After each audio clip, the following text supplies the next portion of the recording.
to show me what it is I'm supposed to be learning here. And then when it's time for a we do, now I know we're going to do it together. I'm not going to be left there hung out to dry on my own.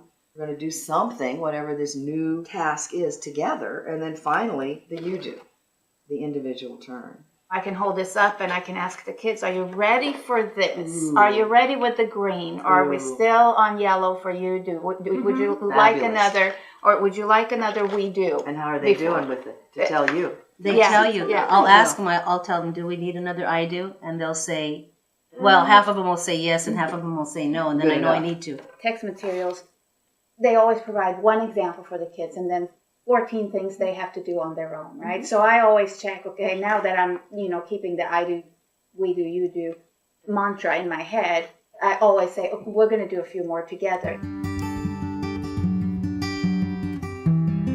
Soon we are up here. What is our next move going to be? What do you think? On the count of 3, and I'm thinking it's going to be 1, 2, and 3. What do you think? Okay. The constant in a general form is the number on the end.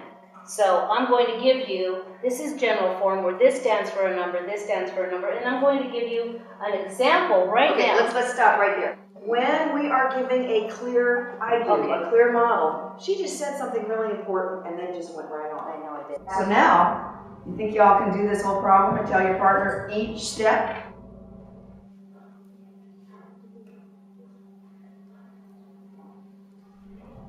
Now this is actually a you do, isn't it, teachers?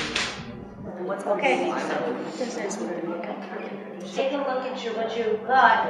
Point to your like terms, the middle number by putting those like terms together. Show them that like. Yeah, I forgot to simplify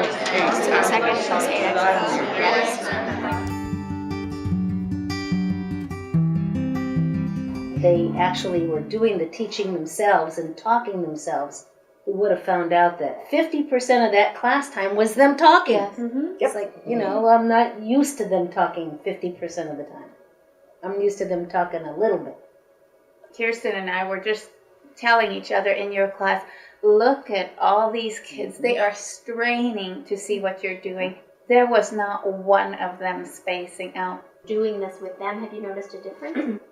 When the administrators came through and I was doing this, that it was working just as well with the other kids, the lower kids or the struggling math students. When the whole district office walked out of my classroom, they were like, wow, everybody was on task, and this was first period, and they should have been asleep.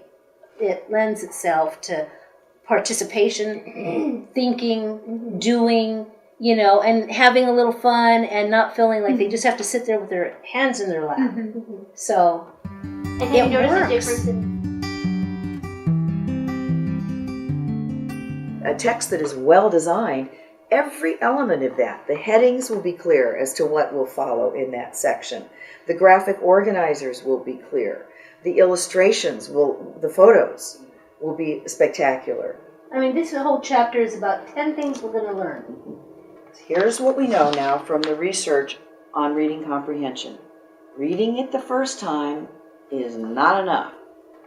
You could introduce it the day before, and I'm a big fan of warm-ups because at the beginning in a class, I like them. So you could introduce it, and then the next day, hopefully they remember.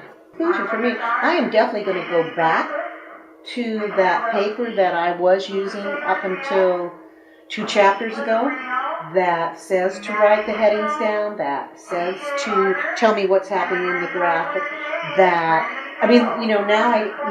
I thought it was valuable, and now I know it was really valuable.